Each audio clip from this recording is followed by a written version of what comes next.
भोले बाबा के प्रसाद पाके बम बम बोले कंवरिया।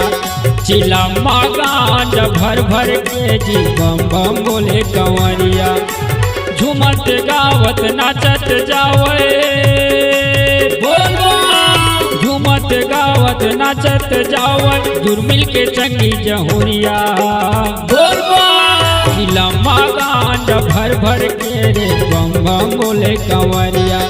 भोले बाबा के प्रसाद पाके बम बम बोले कंवरिया।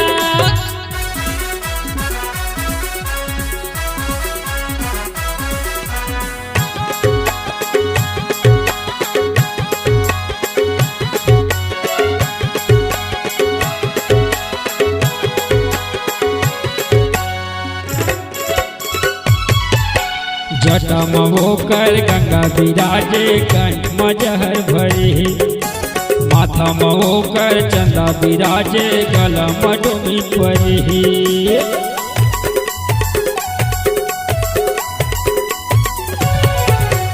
सांप बिच्छी भूतवा परतवा के संग लाई धरे। तन बदन मराख चुपरे जाके कैलाश बसे। भोले बाबा ला भांग पिच पिच के भोले बाबा ला भांग पिच पिच के देवाय माता पार्वतिया जी। चिलम्मा गांजा भर भर के रे बम बम बोले कंवरिया। भोले बाबा के प्रसाद पाके बम बम बोले कंवरिया।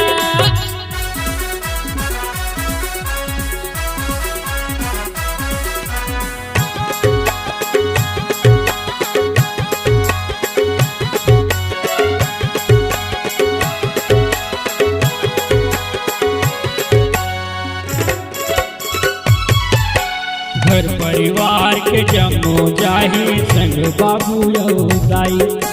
कृष्ण भोरोला संग मधर के जाही तुलेश्वर भाई।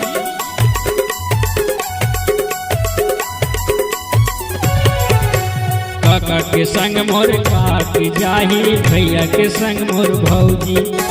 छोटे मोर भतीजा जाही संग मनंदू साहू जी। राजेश दानू महेश जाही। राजेश दानू ठाकू जाही। संजू मोरा नंद भैया जी। चिलम्मा गांजा भर भर के रे बम बम बोले कंवरिया। भोले बाबा के प्रसाद पाके बम बम बोले कंवरिया। झूमत गावत नाचत जावे झूमत गावत मातत जावे जुर्मिल के संगी जहुरिया जी। भोले बाबा के प्रसाद पाके बम बम बोले कंवरिया। चिलम्मा गांजा भर भर के रे बम बम बोले कंवरिया। भोले बाबा के प्रसाद पाके बम बम बोले कंवरिया। चिलम्मा गांजा भर भर के रे बम बम बोले कंवरिया।